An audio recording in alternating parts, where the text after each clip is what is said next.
کہ جی حضور میں باہر دیکھے 4 اونٹ کھڑے ہیں گلے کے ساتھ، سامان کے ساتھ لدے ہوئے ہیں۔ آقا نے فرمایا کہ یہ اونٹ لو، اس کا سامان لو اور جا کے اپنا قرضہ ادا کر دو۔ کہتے ہیں میں نے حکم کی تعمیل کی، گیا اس کا سارا قرضہ ادا کیا، اس کا مال لوٹا دیا، واپس آیا تو نبی پاک کو سلام عرض کیا۔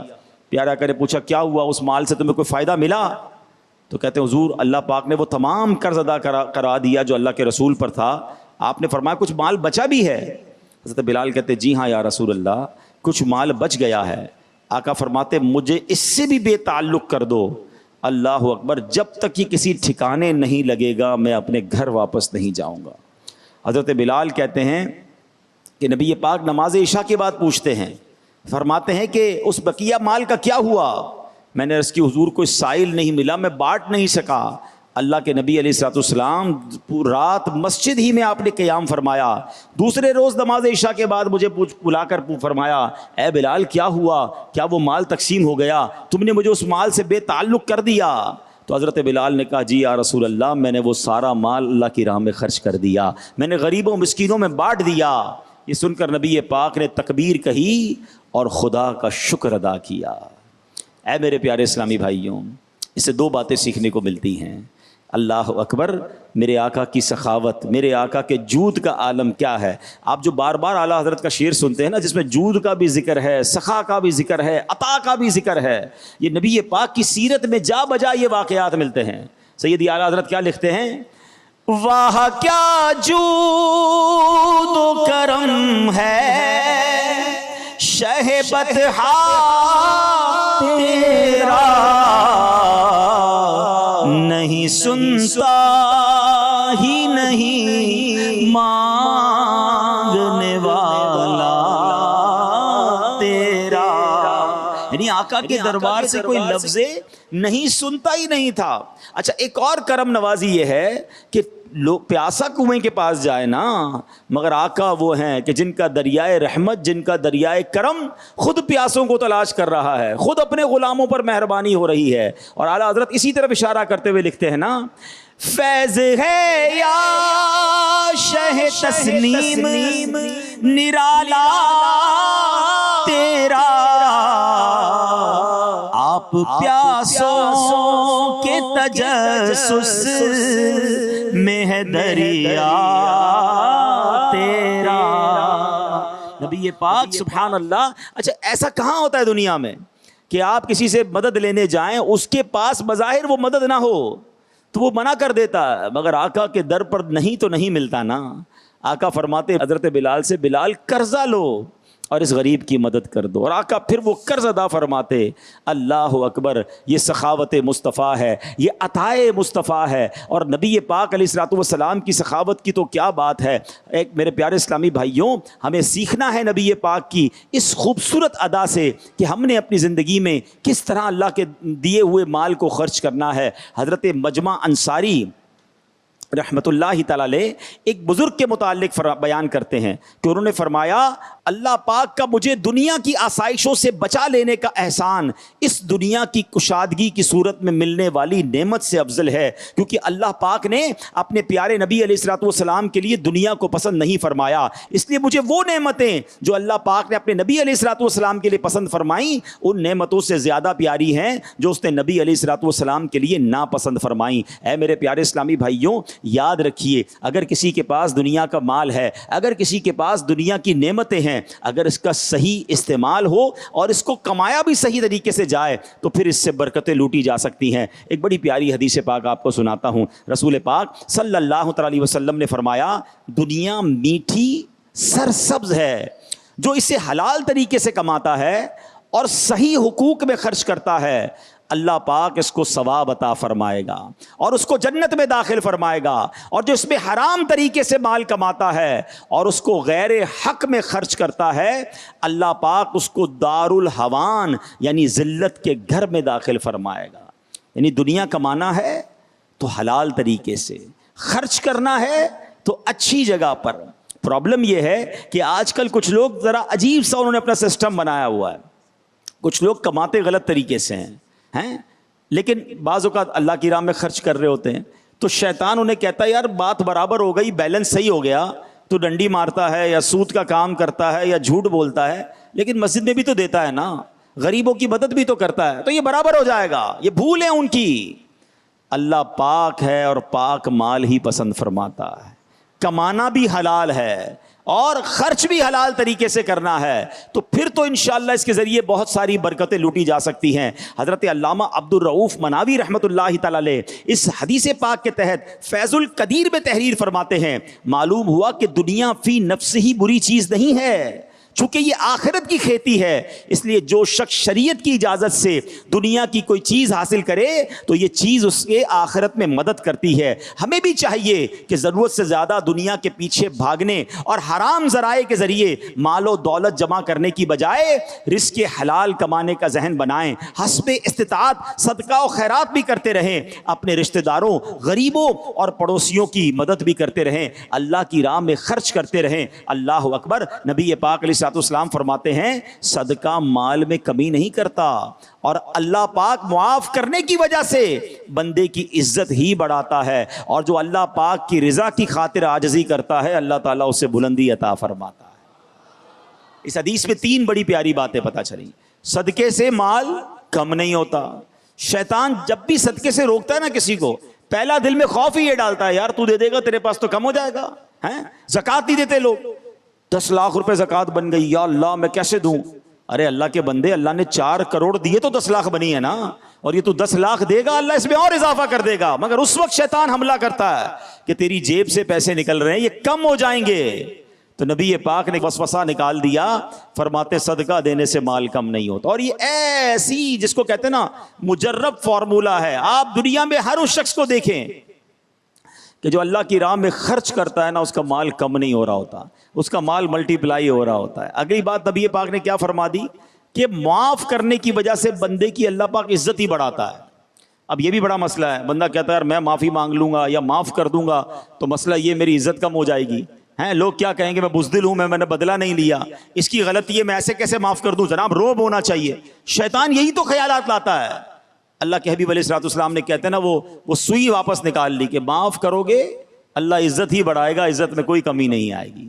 اور تیسری بات نبی پاک نے کیا فرمائی کہ جو اللہ پاک کے لیے عاجزی اختیار کرتا ہے اللہ اسے بلندی عطا فرماتا ہے۔ ہاں بعض اوقات لوگ کہتے ہیں یار میں غریبوں کے ساتھ بیٹھوں گا نا تو میری عزت کم ہو جائے گی، میرا ایک اسٹیٹس ہونا چاہیے، ایک مقام ہونا چاہیے، رکھ رکھاؤ ہونا چاہیے۔ یہ عجیب سا جس کو کہتے ہیں خبط سوار کروا دیا شیطان نے لوگوں کے دلوں میں، خاص طور پہ یہ مالدار، یہ جو صاحب ثروت ہوتے ہیں، صاحب اقتدار ہوتے ہیں۔ اب نبی پاک نے گویا یہ بھی کانٹا نکال دیا۔ آپ فرماتے ہیں جو اللہ کے لیے عاجزی اختیار کرتا ہے اللہ اسے بلندی عطا فرماتا ہے۔ آپ دنیا میں دیکھ لیں جتنے علماء، جتنی بزرگ شخصیات، جتنے خاص طور پہ وہ مالدار جو عاجزی اختیار کرتے ہیں نا وہ آنکھوں کے تارے ہی ہوتے ہیں، لوگ ان کو سر پہ ہی بٹھاتے ہیں کہ یار ماشاءاللہ کتنا عاجزی کا پیکر ہے۔ تو عاجزی کرنے سے عزت کم نہیں ہوتی، صدقہ دینے سے مال بتاؤ نا کم نہیں ہوتا، معاف کرنے سے عزت کم نہیں ہوتی۔ سبحان اللہ، آج یہ 3 باتیں یاد کر جائیں نا تو زندگی بہت شاندار ہو جائے گی۔ نہ صدقہ دینے میں پرابلم ہوگی، نہ معاف کرنے میں پرابلم ہوگی، نہ عاجزی کرنے میں پرابلم ہوگی، اور جو بندہ یہ 3 کام کر لے نا آپ یقین کریں وہ معاشرے کا ہر دل عزیز بندہ بن جاتا ہے۔ یہ جو سخاوت ہے نا یہ بھی بڑی کمال کی چیز ہے۔ اچھا اب میں آپ کو ایک بات بتاؤں، صدقے کے بارے میں خوبصورت بات بتاؤں۔ ایک بزرگ سے پوچھا گیا کہ بہادری زیادہ ضروری ہے یا سخی ہونا؟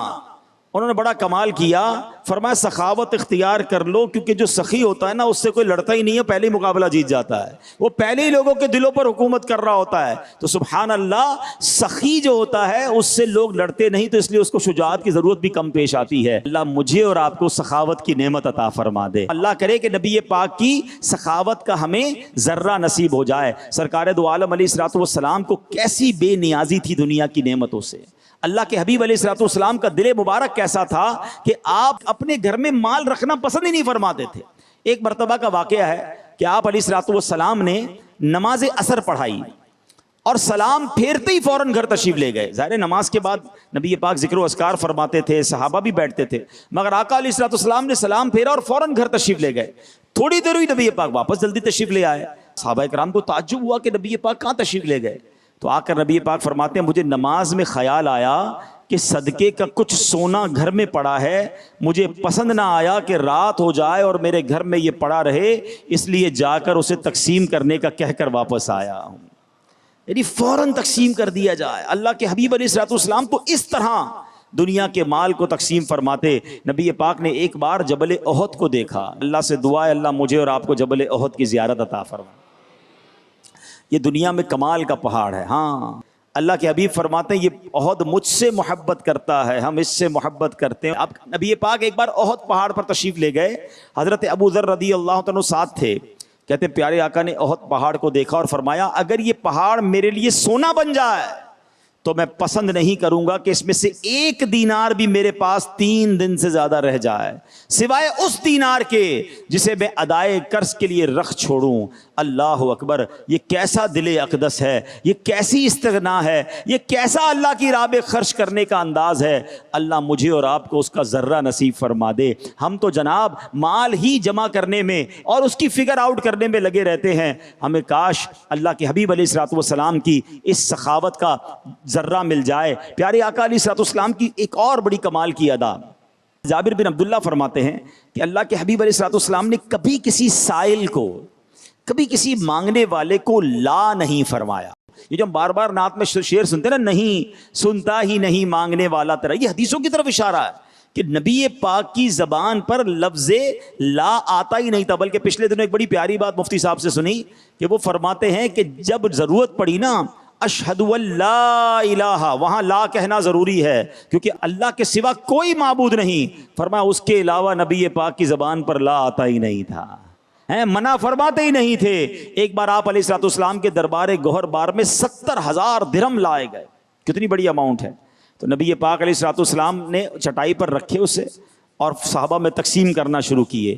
کسی سائل کو خالی نہیں لوٹایا، یہاں تک کہ تھوڑی دیر میں سارے درہم ہی تقسیم فرما دیے۔ اعلیٰ حضرت کیا فرماتے ہیں؟ لا ورب العرش جس کو جو ملا ان سے ملا، لا ورب العرش جس کو جو ملا ان سے ملا، بٹتی ہے کونین میں نعمت رسول اللہ کی، بٹتی ہے کونین میں نعمت رسول اللہ۔ پیارے آقا کی طرف لو آج بھی لگا کے رکھا کرو، مشکل میں ہو، پریشانی میں ہو، ان کی طرف توجہ رکھنی چاہیے، وہ آج بھی مدد فرماتے ہیں۔ اور کیوں مدد فرماتے سنو، اعلیٰ حضرت فرماتے ہیں ہم بھکاری وہ کریم اور ان کا خدا ان سے فزون، ہم بھکاری وہ ان کا خدا ان سے فزون، اور نہ کہنا نہیں عادت رسول اللہ کی، اور نہ کہنا نہیں عادت رسول اللہ کی۔ عطا فرمانے کے انداز دیکھیں، نبی پاک کی سخاوت کے انداز دیکھیں۔ اللہ اکبر، ایک تو یہ نہ کوئی غریب آیا اس کو دے دیا، مگر کہتے عطاؤں کے بہانے ڈھونڈنا، کسی اور انداز سے بھی اپنے صحابی کو، اپنے غلام کو عطا فرمانا۔ ایک بار حضرت جابر بن عبداللہ رضی اللہ تعالیٰ عنہ سے نبی پاک نے ایک اونٹ خریدا، اونٹ بھی خرید لیا، اس کی قیمت بھی دے دی، اور پھر وہی اونٹ حضرت جابر کو تحفے میں بھی عطا فرما دیا۔ اچھا، اسی طرح امیر المومنین حضرت عمر فاروق رضی اللہ عنہ سے ایک اونٹ کا بچہ خریدا اور اس کی رقم دی، اور وہ اونٹ کا بچہ انہی کے صاحبزادے حضرت عبداللہ ابن عمر رضی اللہ تعالیٰ عنہما کو عطا فرما دیا۔ کتنی خوشی ہوتی ہوگی کہ رقم بھی مل گئی اور وہ چیز بھی واپس مل گئی۔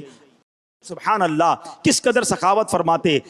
نبی پاک بعض اوقات اپنی ضرورت کے لیے کسی چیز کو خریدتے تھے، پھر وہی چیز کسی کو تحفے میں عطا فرما دیتے۔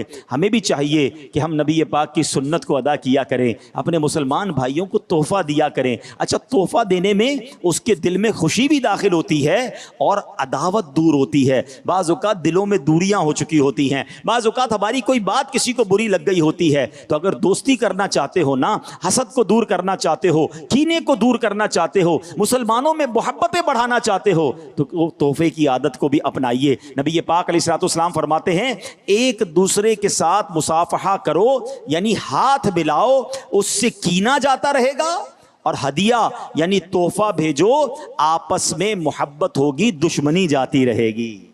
آج کے معاشرے میں کتنی محبت کی ضرورت ہے، اتنا فرسٹریشن بڑھ گیا ہے، آج آپس میں نفرتیں بڑھتی جا رہی ہیں۔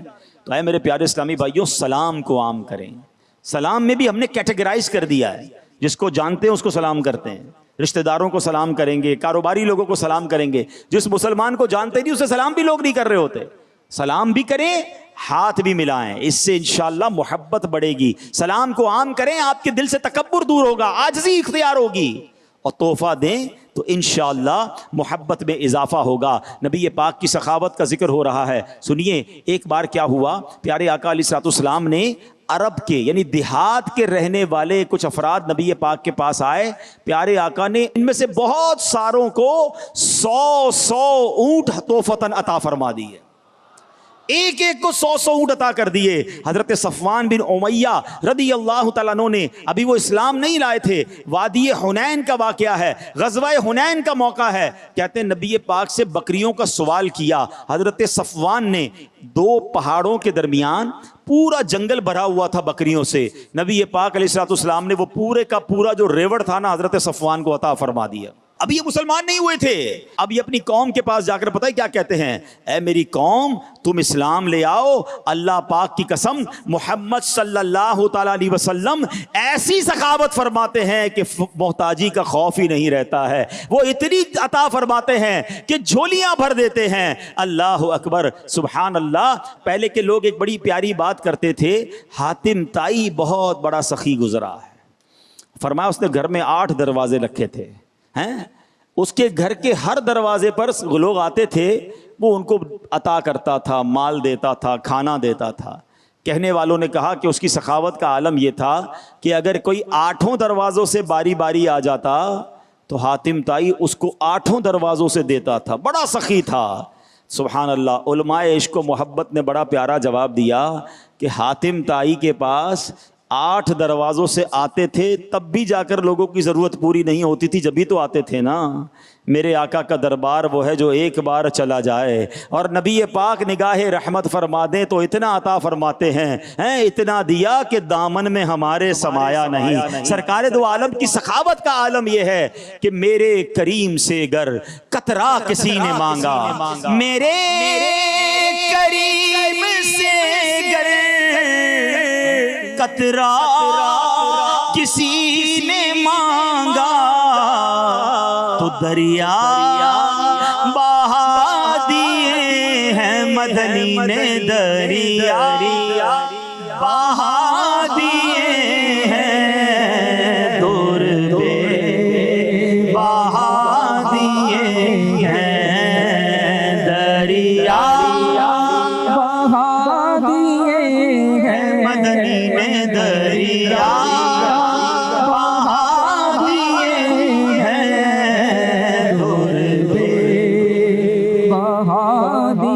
اور جب آ گئی ہے جوش رحمت پہ ان کی آنکھیں جلتے بجھا دیے ہیں، مدنی نے جلتے بجھا دیے ہیں، روتے ہنسا دیے ہیں۔ حضرت علماء کرام فرماتے ہیں، بڑے بڑے سخی آئے نا، لوگ باتیں کرتے ہیں یار وہ بڑا سخی تھا، بڑا بادشاہ تھا۔ سنو، علماء عشق و محبت کہتے ہیں کہ نبی پاک علیہ الصلوۃ والسلام کی اس ایک دن کی سخا، اس ایک دن کی عطا جو غزوہ حنین کے موقع میں نبی پاک نے فرمایا بادشاہوں کی عمر بھر کی سخاوت و بخشش سے زیادہ تھی۔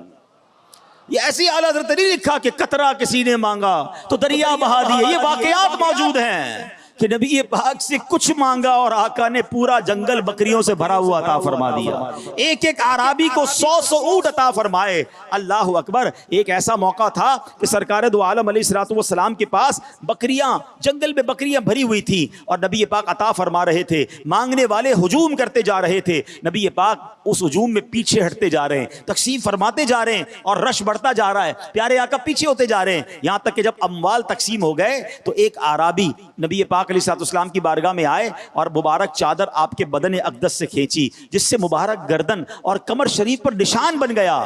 نبی پاک نے اس پر اتنا فرمایا، اے لوگو جلدی نہ کرو، واللہ تم مجھے کسی وقت بخیل نہ پاؤ گے، ہمیشہ نبی پاک کے در سے عطا ہی ملتی رہی۔ اللہ اکبر۔ پیارے آقا علیہ الصلوۃ والسلام کا دل اقدس کتنا منور تھا۔ ایک خاتون نبی پاک کی بارگاہ میں آئیں، حضرت سہل بن سعد کہتے ہیں رضی اللہ تعالیٰ عنہ، ایک خاتون چادر لے کر آئیں، کہتے حضور میں نے اپنے ہاتھ سے بنی ہے اور آپ کے لیے لائی ہوں۔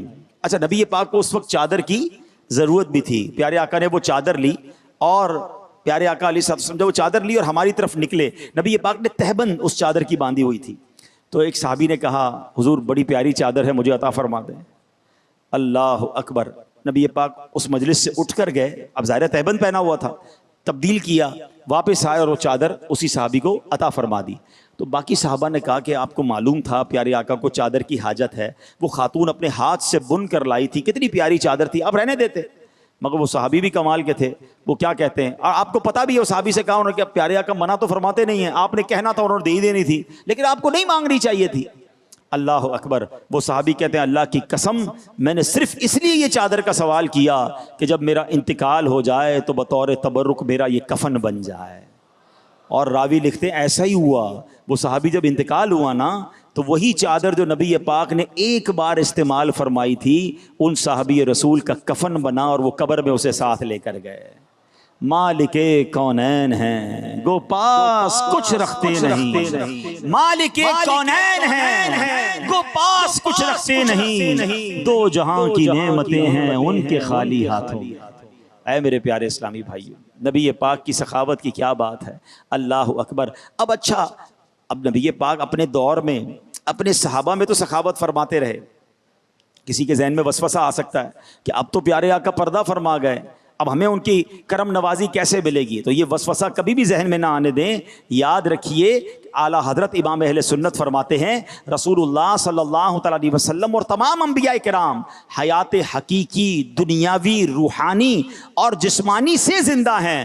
آپ مزارات طیبہ میں نمازیں پڑھتے ہیں، روزی دیے جاتے ہیں، جہاں چاہیں تشریف لے جاتے ہیں، زمین و آسمان کی سلطنت میں تصرف فرماتے ہیں۔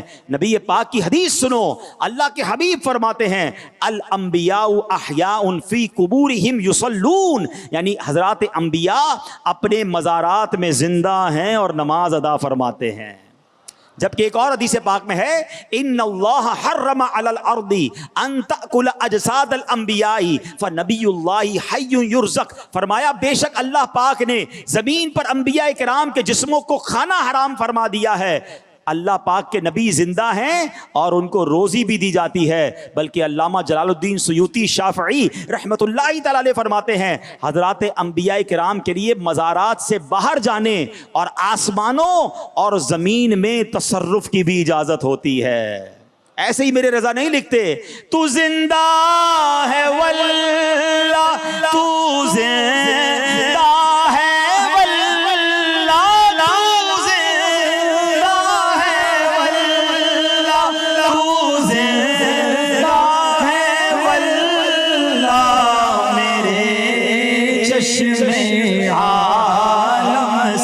چھپ جانے والے میرے چشم عالم سے چھپ جانے والا رہے گا یوں ہی ان کا چرچا رہے گا یوں ہی ان کا چرچا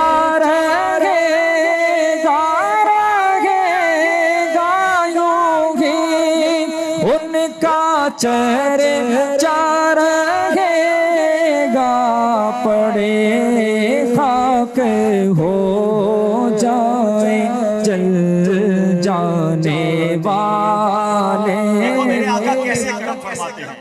مزار پرانوار میں جلوہ فرما ہو گئے ہیں اور سبحان اللہ کرم نوازی کا سلسلہ آج بھی جاری ہے.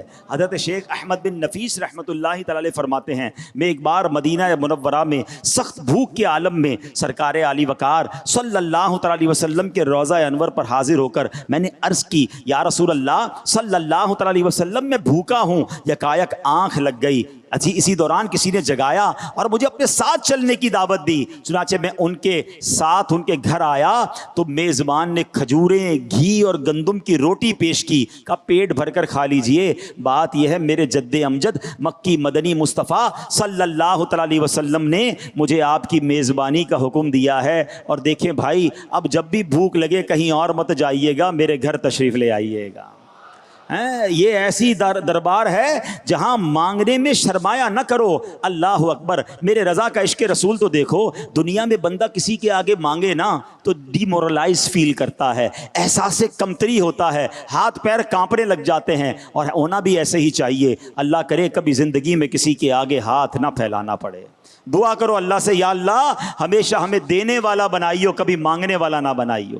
کیونکہ بھکاری بننا کسے پسند ہے, مگر ہاں ایک در ایسا ہے جہاں کی بھیک بھی بڑے مزے والی ہے. ہاں بھیک میں مزہ کیسے بھائی, بھیک تو بے مزے کی تکلیف دہ ہوتی ہے.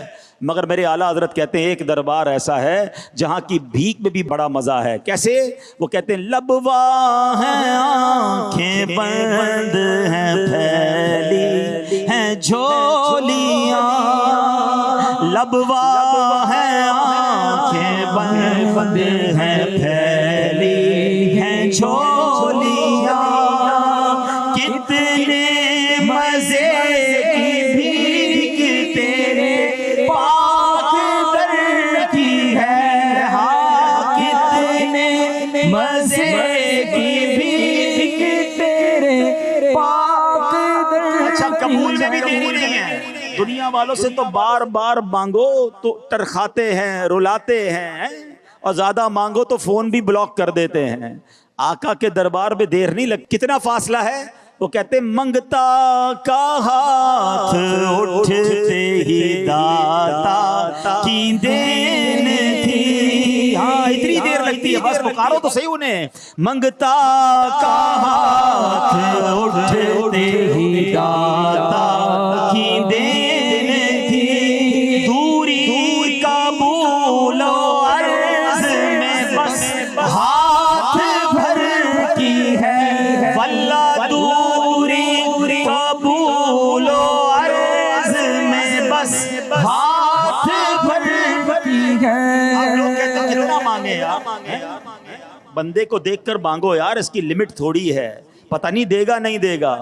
اعلیٰ حضرت کہتے ہیں جس در سے مانگ رہے ہو نا اللہ نے سارے خزانوں کا مالک بنا دیا ہے. رچ کے مانگنا, تھوڑی پنجابی میں کہتے ہیں رچ کے مانگنا. ہاں ذرا بھی کنجوسی نہیں کرنا, جتنا مانگنا ہے مانگنا, کیونکہ وہاں سے لا بھی نہیں ہے منع بھی نہیں ہے, بلکہ منہ مانگی مرادیں وہ دیتے ہیں. فرماتے ہیں منگتا کا ہاتھ اٹھتے ہی داتا کی دین تھی. دوری کا بولو عرض میں بس ہاتھ بھر. اور کتنا مانگنا ہے؟ مانگیں گے مانگے جائیں گے, منہ مانگی پائیں گے انشاءاللہ. مانگیں گے مانگے جائیں گے, منہ مانگی پائیں گے. ہم تو مانگیں گے مانگے جائیں گے, منہ مانگی پائیں گے. سرکار میں نہ لا ہے نہ حاجت اگر کی ہے, بھیلی سوہانی صبح میں ٹھنڈک جیگر کی ہے. کیسے عطا فرماتے ہیں؟ حضرت احمد بن محمد صوفی رحمۃ اللہ تعالی علیہ فرماتے ہیں میں 3 مہینوں تک جنگلوں میں پھرتا رہا, میری سب خال گل گئی, بالآخر میں مدینہ منورہ حاضر ہوا، میں نے آقا کی بارگاہ میں سلام عرض کیا اور پھر میں سو گیا۔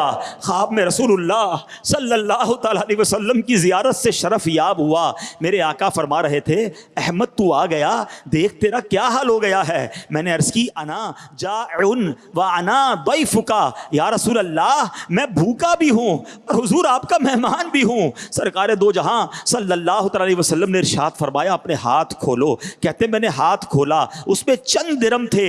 اللہ اکبر، خواب میں جو چیز ملے نا وہ آنکھ کھلے تو چلی جاتی ہے۔ حضرت احمد بن صوفی کہتے ہیں آنکھ کھلی مگر ہاتھ میں درم موجود تھے۔ کہتے وہ درم لے کر گیا، میں نے بازار سے روٹی خریدی اور میں نے پھر کھانا وغیرہ خرید کر کھایا۔ اللہ اکبر، ذرا سوچو تو صحیح میرے پیارے اسلامی بھائیوں، اصل مسئلہ یہ ہے کرم تو آج بھی ہو رہا ہے مگر وہ پکار چاہیے، وہ تڑپ چاہیے، وہ کنیکشن چاہیے۔ لکھتے ہیں نا اعلیٰ حضرت فرماتے ہیں واللہ وہ سن لیں گے، فریاد کو پہنچیں گے، وہ آئیں گے، وہ فریاد فرمائیں گے، مگر شرط یہ ہے واللہ وہ سن لیں گے، فریاد کو پہنچیں گے۔ اتنا بھی تو ہو کوئی جو آہ کرے دل سے، اللہ اکبر، اور مدینے جا کر کوئی عرض کر دے ارے اس سے بہتر جگہ کون سی ہے، مٹتے ہیں جہاں بھر کے آلام مدینے میں، بگڑے ہوئے بنتے ہیں سب کام مدینے میں۔ کئی لوگ وہ ہیں جن پر حج فرض ہو گیا مگر وہ حج نہیں کرتے، ان سے پوچھو بھائی کیوں نہیں حج کرتے؟ کہتے ذرا بچی کی شادی کر لوں، کچھ مسائل ہیں پہلے وہ حل کر لوں، کاروبار تھوڑا سیٹ کر لوں، فلاں مسئلہ ہے ختم ہو جائے۔ ارے اللہ کے بندے اگر کسی مسئلے میں ہو تو پہلے مدینے چلے جاؤ، سارے مسئلے وہیں سے حل ہوتے ہیں۔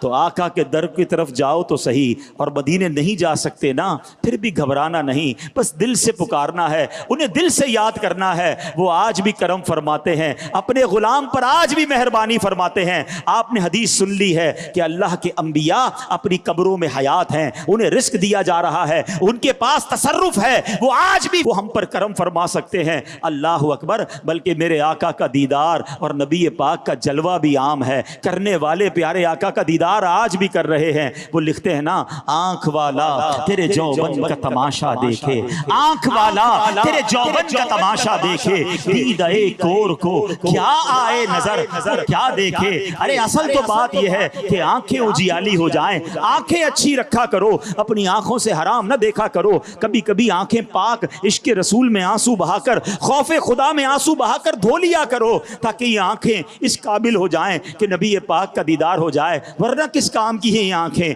مفتی اعظم لکھتے ہیں نا انہیں نہ دیکھا تو کس کام کی ہیں یہ آنکھیں، انہیں نہ دیکھا تو کس کام کی ہیں یہ آنکھیں، کہ دیکھنے کی ہے ساری بہار آنکھوں۔ اللہ کی بارگاہ میں مل کے دعا کر لو، کچھ ایسا کر دے میرے کردگار آنکھوں میں، کچھ ایسا کر دے میرے کردگار آنکھوں میں، کچھ ایسا کر دے میرے کردگار آنکھوں میں، کچھ ایسا کر دے میرے کردگار آنکھوں میں، ہمیشہ نقش رہے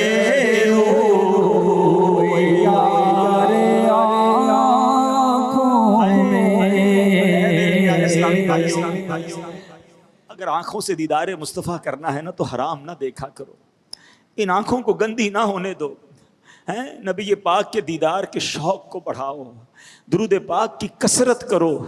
نصیب والوں کے بھاگ آج بھی جاگ رہے ہیں، ہاں آج بھی جلوے دکھائی دے رہے ہیں، مگر خوش نصیب ہیں جن پر کرم ہو رہا ہے۔ ہم بھی التجا تو رکھے نا، شوق تو دل میں رکھا کرو، رات کو سوتے وقت اللہ کی بارگاہ میں عرض تو کیا کرو کہ مانا مالک بڑا گناہ گار ہوں، مانا بڑا خطا کار ہوں، مگر میں بھی تو نبی پاک کا امتی ہوں۔ یا اللہ تو نے مجھے ان کا امتی بنایا ہے، پیار بڑا ہے ان سے، صحابہ نے ان کے جلوے دیکھے، اے اللہ ہمارے صحابہ نے ان کی پیاری پیاری آنکھیں دیکھی، ان کے رخسار دیکھے، بہت سنا ہے ان کے مبارک حلیے کے بارے میں۔ اللہ کبھی تو ایسا کرم کر دینا کہ تیرے محبوب کا جلوہ میں بھی دیکھ لوں۔ کیا خوبصورت التجا ہے نا، اے کاش کبھی ایسا بھی ہو خواب میں میرے، ہوں جن کی غلامی میں وہ آقا نظر آئے،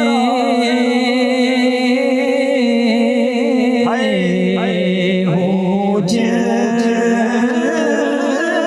کی غلامی میں وہ آقا نظر آئے۔ یا رسول اللہ، آپ کے غلام بیٹھے ہیں، آنکھیں اشکبار ہیں، آپ کی سخاوت کا ذکر ہو رہا ہے۔ حضور آپ سے تو جس نے جو مانگا آپ نے عطا فرمایا۔ سیدنا ابو ہریرہ نے یادداشت مانگی، آپ نے عطا فرمائی۔ حضور آپ نے سب کو عطا فرمایا۔ آپ کے غلام اشکبار آنکھوں سے عرض کر رہے کہ حضور دیدار کی بھیک کب بٹے گی، دیدار کی بھیک کب بٹے گی، منگتا ہے امیدوار آقا، آنکھوں میں چمک کے دل میں آ جا، اے شمع جمال مصطفیٰ۔ مانگتے رہیے نبی پاک سے، درود پاک پڑھتے رہیے، وہ بڑے سخی ہیں۔ ارے دیکھو کیسے کرم ہوتا ہے۔ علامہ ابن جوزی رحمۃ اللہ تعالی علیہ، ان کی کتاب ہے عیون الحکایات، اس میں تحریر کرتے ہیں کہ ایک پرہیزگار شخص کا بیان ہے، کہتے ہیں میں مسلسل 3 سال سے حج کی دعا کر رہا تھا مگر میری حسرت پوری نہ ہوئی۔ چوتھے سال حج کا موسم بہار آیا، دل آرزوئے حرم میں بے قرار تھا۔ ہو سکتا ہے یہاں بھی کچھ لوگ بیٹھے ہوں گے، بلکہ کون ہوگا جس کا دل نہیں چاہتا مکے مدینے جانے؟ کون ہے جو تڑپ نہیں رہا؟ کسی کے پاس پیسے نہیں، کسی کے پاس اسباب نہیں، کسی کی کیا رکاوٹ، کسی کا کیا مسئلہ۔ سنو، گھبرایا نہ کرو اور مایوس بھی نہ ہوا کرو۔ وہ کہتے ہیں میں 3 سال تک آرزوئے حرم لیے بے قرار تھا۔ ایک رات خواب میں جب سویا تو میرے آقا خواب میں تشریف لے آئے، میری قسمت جاگ اٹھی۔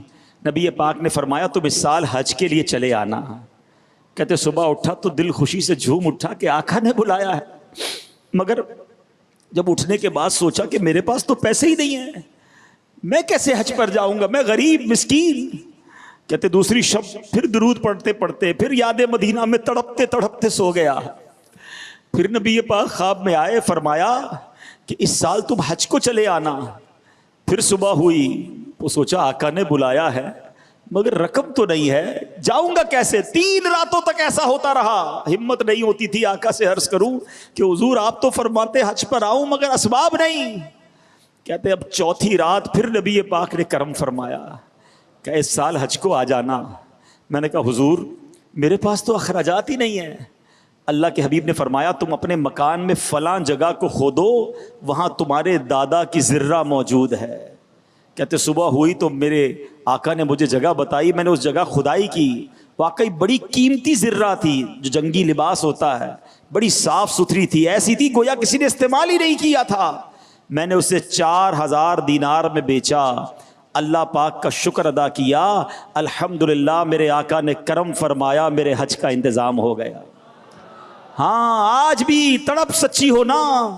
ہاں وہ شاعر کہتے نا کہاں کا منصب کہاں کی دولت، قسم خدا کی یہ ہے حقیقت، کہاں کا منصب کہاں کی دولت، قسم خدا کی یہ ہے حقیقت، جنہیں بلایا ہے مصطفیٰ نے، جنہیں بلایا ہے مصطفیٰ نے، جنہیں بلایا ہے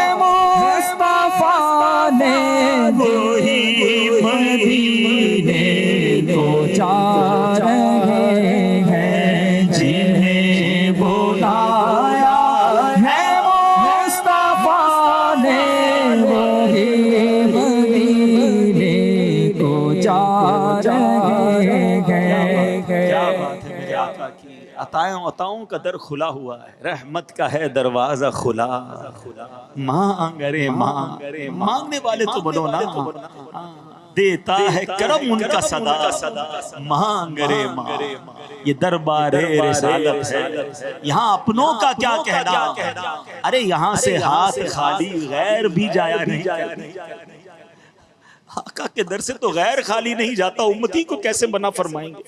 بس مانگنے کے لیے تڑپ چاہیے، نبی پاک سے وہ محبت چاہیے، وہ دل کا لگاؤ چاہیے۔ اور یہاں اے امتیوں ایک اور بات سیکھنی ہے کہ پیارے آقا کے اس وصف کو اپناؤ، اپنے اندر سخاوت کو پیدا کریں۔ اچھا جب بھی سخاوت کی بات ہوتی ہے نا تو بعض اوقات کیا ہوتا ہے، لوگ کہتے ہیں یار بات تو بہت اچھی ہے مگر سخی تو مالدار ہو سکتا ہے نا، میں غریب کیسے سخی ہو سکتا ہوں؟ یہ بھول ہے آپ کی۔ سخاوت کوانٹٹی کا نام نہیں ہے، سخاوت تعداد کا نام نہیں ہے کہ کروڑ روپے دے کر سخی بنے گا، لاکھ روپے دے کر سخی بنے گا، نہیں، سخاوت یہ دل کے غنا کا نام ہے۔ حدیث پاک ہے نا، بڑی مشہور حدیث ہے جس کا مضمون ہے کہ ایک لاکھ سے بڑھ گیا۔ صحابہ نے کہا حضور ایک لاکھ سے کیسے بڑھ سکتا ہے؟ فرمایا ایک شخص آیا جس کے پاس لاکھوں تھے، اس نے ان لاکھوں میں سے 1 لاکھ دے دیا۔ فرمایا ایک آیا جس کے پاس 2 تھے، اس نے 2 میں سے 1 اللہ کی راہ میں خرچ کر دیا۔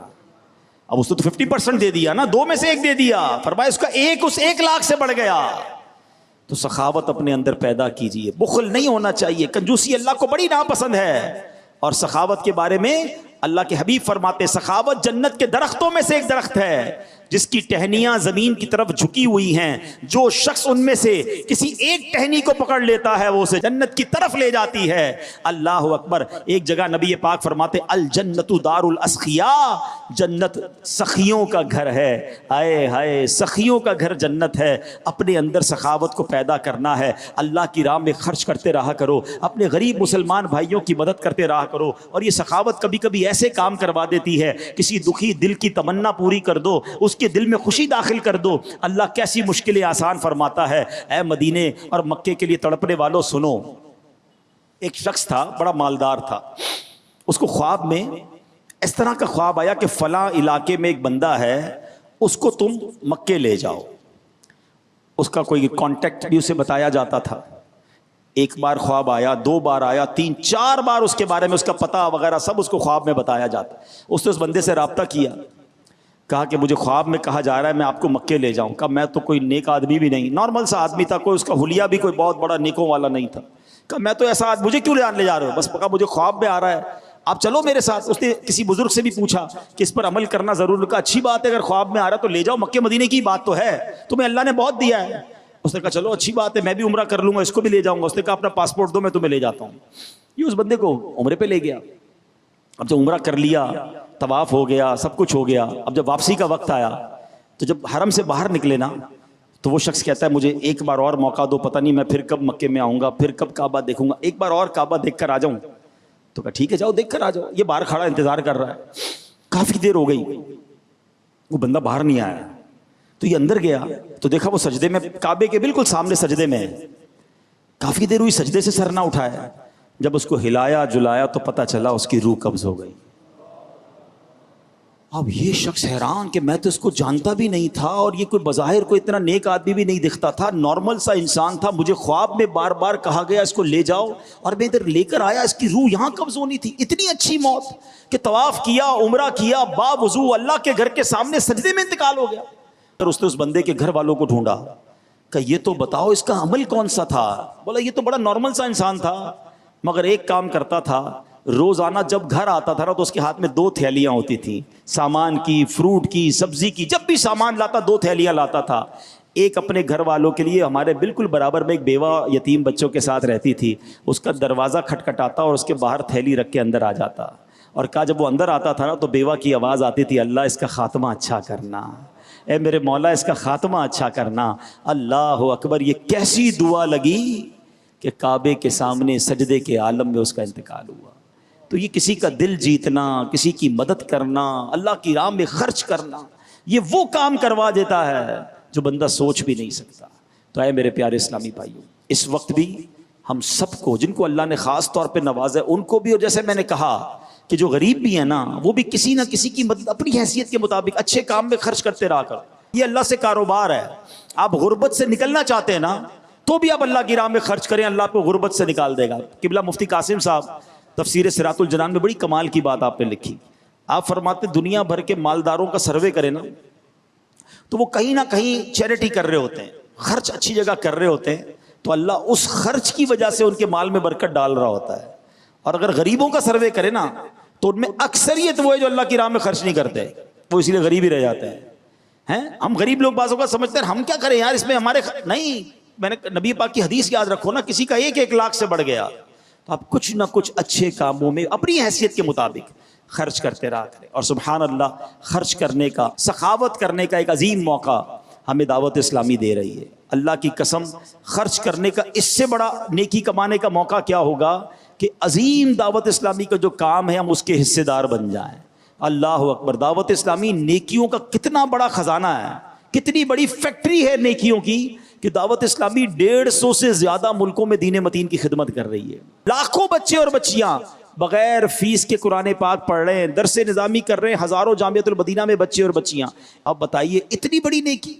اچھا, سال کی 600 کے قریب مسجد دعوت اسلامی بنا رہے. صرف مسجدیں بنانا بہت اچھی بات ہے, بڑی نیکی ہے, مگر بیرون ملک میں, یورپ میں, UK میں, امریکہ میں, افریقہ میں کئی جگہوں پر تو شراب خانے خرید کر اس شراب خانے کو بدل کر مسجد بنا دیا.